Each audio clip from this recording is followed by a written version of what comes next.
A maioria das atrações de feiras é demolida quando a feira termina. Mas esta torre, desenhada para durar somente 20 anos, permanece por mais de um século. Na época, ela foi tanto ridicularizada quanto reverenciada, mas adquiriu um status mágico simbólico. Pintores, filósofos e escritores ficaram obcecados com o significado interior da torre. Estariam todos perdendo seu tempo? Eu acho que a torre é equivalente ao Sputnik. É mais ou menos isso. Eu acho que a torre é igual ao programa da Lua, se colocarmos as coisas em perspectiva. Em 1887, quando estava sendo construída, ninguém tinha feito ainda uma coisa daquelas. Ninguém sabia o que poderia ser feito. Estavam céticos, não é verdade?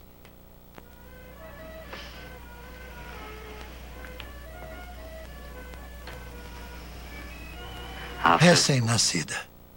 Todos conhecem os costumes americanos de que sua definição de arte é de que alguma coisa tem que ser inútil. Os engenheiros não gostam de admitir que criaram uma obra de arte, mas eles criaram. É um lugar onde se pode vivenciar uma emoção física, eu diria. Não só intelectual. É claro que é também uma conquista intelectual, mas também quando se sobe na Torre Eiffel, principalmente a pé, que é a melhor maneira de se subir, pode-se sentir o vazio da estrutura. Pode-se sentir que ela é muito, muito, muito leve. É tão leve que é realmente inacreditável, especialmente quando você vai ao topo da torre. Ela é quase nada.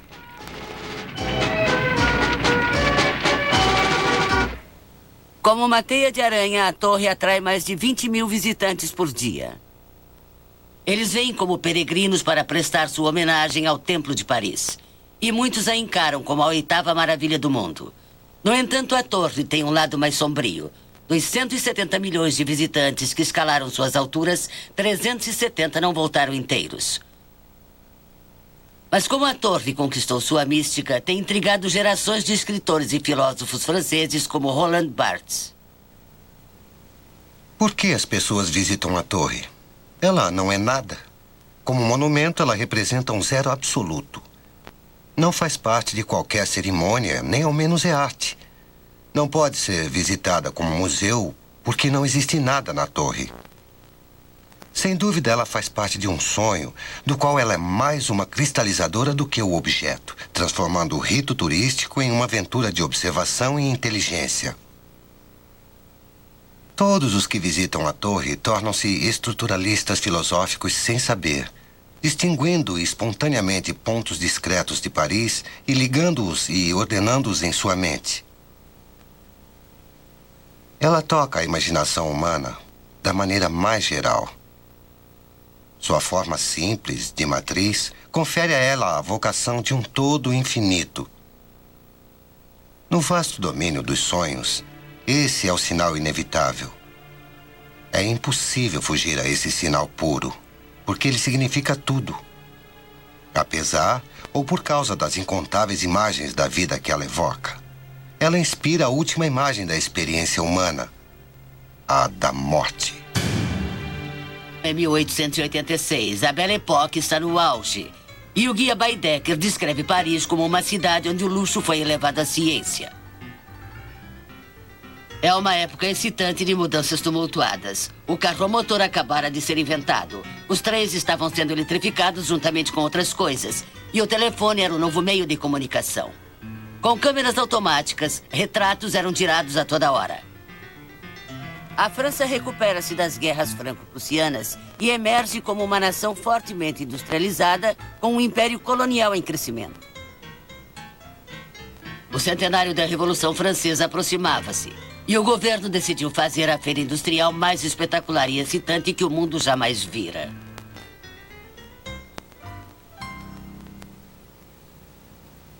É anunciado um concurso para o desenho da principal atração da feira. Uma torre de 330 metros. Uma coisa que nenhum outro país jamais conseguirá fazer. Houve mais de 700 inscrições, inclusive uma de uma guilhotina de 300 metros e outra de um regador gigante de jardim que o desenhista dizia poder ser usado para levar água a Paris em tempos de seca. Outra ideia foi a de um farol monumental. Os engenheiros inventaram um sistema de espelhos parabólicos tão poderosos que a noite parisiense desapareceria. Mas a proposta que chamou a atenção dos organizadores da feira foi a de uma torre de ferro batido de 330 metros de altura. Ela foi apresentada por um homem chamado Gustave Eiffel. Eiffel era o mágico do ferro em Paris, na era do ouro das construções de ferro e aço. Seu primeiro projeto importante com a idade de 26 anos foi construir uma ponte sobre as águas turbulentas do rio Garonne em Bordeaux. Seu talento jazia em pré-fabricar as estruturas em ferro e aço, um sistema mecânico que poderia ser usado para construir qualquer coisa, desde uma estação ferroviária na Hungria até a loja de departamentos Bon Marché em Paris ou uma igreja no Chile. Eiffel desenhara o interior da Estátua da Liberdade vários anos antes, a armadura que existe no interior da Estátua da Liberdade. E se fizermos um corte na estátua, veremos que é igual a duas torres Eiffel, uma descansando no topo da outra. Existe a verdadeira estrutura dentro da Estátua da Liberdade, uma estrutura triangular e um pequeno triângulo ligado a ele, que é o braço direito que segura a tocha. E creio que foi dessa inspiração que veio a Torre Eiffel. Na verdade, não foi o próprio Eiffel que desenhou a torre. O desenho original era para uma espécie de uma torre simples, parecendo-se bastante com um poste elétrico moderno, que foi desenhado por dois de seus engenheiros-chefes. E foi somente mais tarde, quando o arquiteto Solvestre a enfeitou um pouco e fez um esboço da mesma, tornando-a aceitável, que o próprio Eiffel interessou-se particularmente pelo desenho. Vendo imediatamente as possibilidades e, a partir de então, ele devotou toda a sua habilidade de empreendedor para tornar o desenho aceitável e para construí-lo. O trabalho da torre começou em janeiro de 1887. As 15 mil partes separadas foram unidas por 2,5 milhões de rebites e pré-fabricados em 1/10 exato de milímetro na fábrica de Eiffel.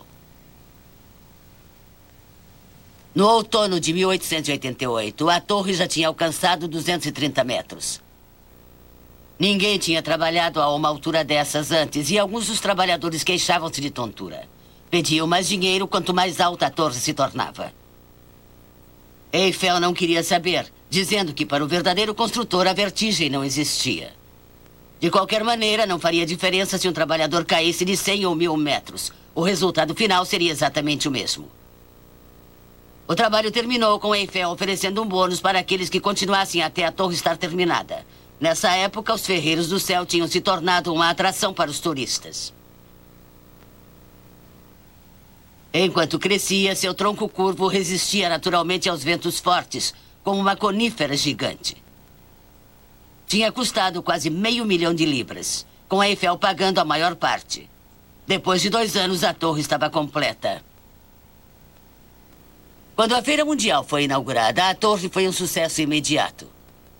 Milhões vieram para vê-la e maravilharam-se vendo Paris a 300 metros de altura. Eiffel recuperou seu dinheiro no primeiro ano e tornou-se um herói nacional. Devido ao fato de que o ponto mais elevado de Paris, antes da Torre Eiffel, era o nível das gárgulas da Notre-Dame, subir até aquela altura devia mesmo ser uma experiência emocionante antes da era do avião. E olhar para baixo, para Paris, abstrair-se do mundo embaixo, olhar a torre e ver seus pontos e estrutura, em vez de ver sua interação, era mesmo se abstrair de tudo mais. No entanto, nem todos eram tão otimistas com a ideia de uma torre nua dominando a linha intacta do horizonte de Paris. O grande escritor francês Guy de Maupassant jantava frequentemente no restaurante da segunda plataforma da torre, porque argumentava era o único lugar em Paris onde podia evitar olhar para ela. A torre foi recebida com algum susto por muita gente, inclusive os habitantes de Chambre-des-Mars, que tinham muito medo de que ela caísse sobre seus apartamentos. E, finalmente, Eiffel conseguiu convencê-los. E foi mal recebida pelos estetas, naturalmente. Um grupo de escritores, artistas, músicos, que fizeram um protesto contra a torre. Nós, os abaixo-assinados, escritores, pintores, escultores, arquitetos, amantes da beleza de Paris, escrevemos para prestar nosso protesto indignado contra a construção da inútil e monstruosa Torre Eiffel. O que pensarão de nossa geração se não derrubarmos essa pirâmide alta e fina de degraus de ferro? Eles diziam que a odiavam, porque era o mesmo que xingar numa igreja, pois era uma construção blasfema que ofendia os deuses, que ela quase alcançava o céu. Eu penso que o motivo deles não gostarem era porque os arquitetos ficaram nervosos porque um engenheiro tinha construído uma torre tão significativa. A Eiffel usava sempre uma frase quando encontrava um trabalho imbecil, tão estúpido quanto um arquiteto. Que motivos os artistas deram para protestar contra a torre? Só porque somos engenheiros, eles não acreditam que estejamos preocupados com a beleza em nossos desenhos? Mantive os 4 pilares saindo de uma forma enorme e incomum na base, estreitando-se em direção ao topo para dar uma grande impressão de força e beleza. É a construção mais alta feita pelo homem. Não deve, portanto, se impor por si própria? Alguém pretenderia que as pirâmides atraíssem tanto a imaginação dos homens por seu valor artístico? E por que o que é admirável no Egito é considerado horrendo e ridículo em Paris? A torre é composta de 4 pilares curvos para oferecer estabilidade. E todos esses pilares estão unidos com armações diagonais, exatamente como esta aqui. O que oferece um padrão, uma espécie de desenho estelar que se repete por toda a torre. E todas essas armações são feitas com peças muito simples e muito leves, com elementos como aquele. Sempre bonito, deixando ver os pilares passando pelas armações. E tudo isso pode ser visto em todos os níveis da torre. E este é o padrão básico da torre. Se subimos de elevador, a maior parte do tempo, quando se sobe até a primeira plataforma, subimos em um ângulo diagonal. Os elevadores nos levam diagonalmente pelas armações. Mas é só quando se sobe para o segundo nível que, apesar dos elevadores ainda seguirem diagonalmente, podemos perceber que todos os elementos da torre formam uma estrutura entrecruzada. Não existe nada vertical, exceto a totalidade da torre. A torre permaneceu sendo um forte símbolo da Era da Máquina. Ela expressava o entusiasmo ingênuo por essa nova era da tecnologia, na qual todos os princípios sociais e estéticos foram revolucionados.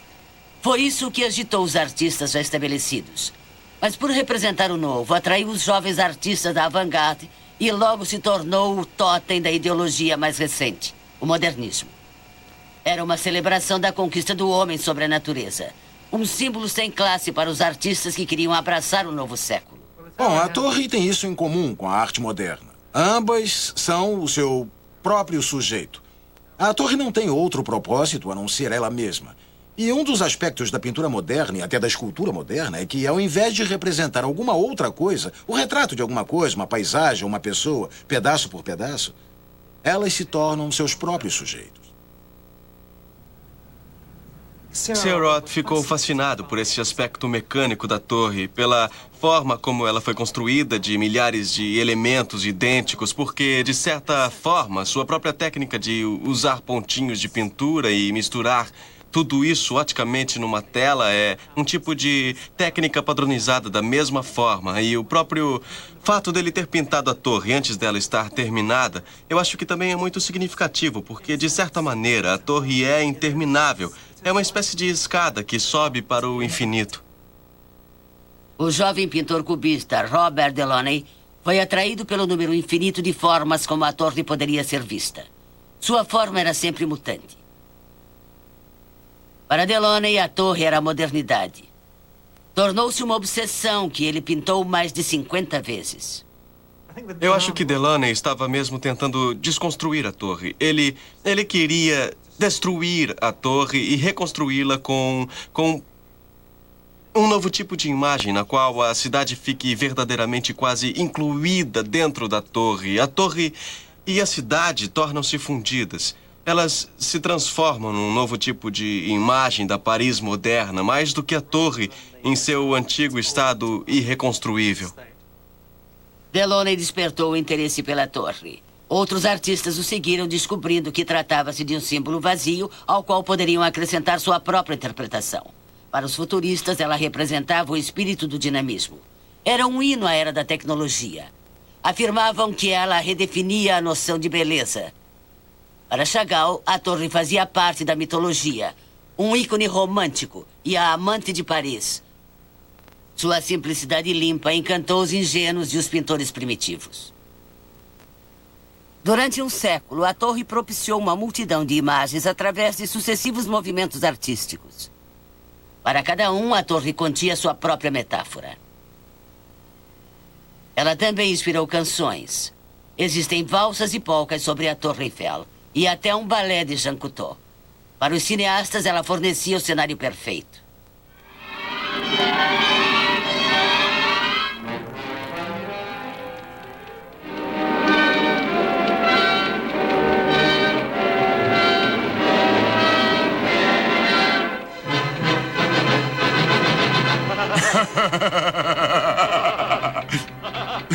Não há nada de engraçado.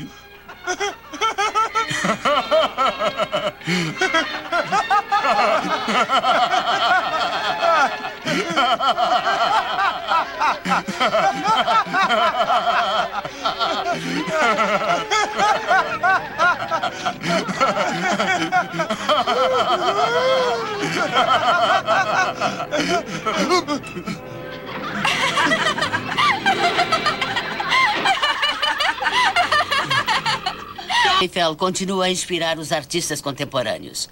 Atualmente está sendo terminado um memorial de 50 metros adjacente à torre, liderado pelo escultor francês César. Eu amo muito a Eiffel. Eu amo o ferro. E Eiffel era um mestre do ferro. Eiffel construiu coisas incríveis. E creio que a torre seja uma delas. Fiz isto em sua homenagem. Porque tive a chance de conseguir... Estavam fazendo umas obras na Torre Eiffel. Estavam fazendo umas obras e consegui 400 toneladas de limalha de ferro da torre. A torre é conceitual. É uma obra orgânica, como a de Henry Moore, como Rodin, como Picasso, como Giacometti. É uma obra com olhos. Aqui? Tá, eu vou tentar. Mais pra lá, mais pra lá. Não. Isso. Levante um pouco. Levante, mais... Isso, mais perto. Mais perto daí. Não. Naquele espaço, ali. Levante. Lá vamos agora. nós. É ali Isso. mesmo. A Torre Eiffel é uma coisa que viu de tudo em Paris. Gente que cometeu suicídio, gente que foi lá para se casar. Penso que a Torre Eiffel é uma coisa que não posso descrever. Tento encontrar palavras para explicá-la.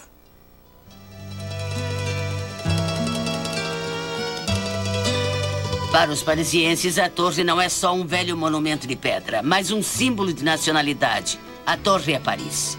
Ela fala de elegância e romance.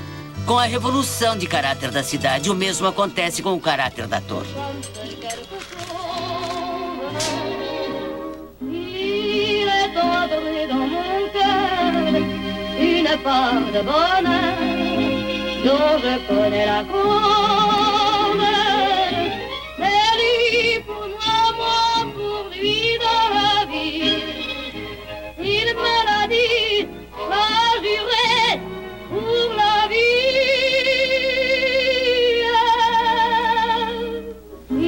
Desde seus primeiros dias, a torre atraiu entusiastas excêntricos. Em 1911, o alfaiate parisiense chamado Teichel inventou uma capa forrada de molas que ele acreditava fosse fazê-lo voar. Às 8 horas da manhã, diante dos fotógrafos, da imprensa e de uma multidão excitada, ele caminhou timidamente para a extremidade. Ele foi o primeiro de muitos que saltaram da torre, e o buraco em que ele caiu tinha quase meio metro de profundidade. Ela também atraiu sua cota de entusiasmo do esporte, mas a ideia de que a torre fosse simplesmente um monumento divertido preocupou Eiffel consideravelmente. Temia que um dia a torre fosse demolida se não tivesse uma função prática. No contrato original, ficava estipulado que a torre poderia ser desmontada se a prefeitura de Paris assim desejasse. E naquela época, por volta de 1910, o exército francês entrou em contato com o Eiffel. Eles desejavam fazer experiências de rádio e queriam usá-la como uma grande antena e local para transmissão. Ele os encorajou porque viu que isso provaria a utilidade da torre e também evitaria que ela fosse demolida.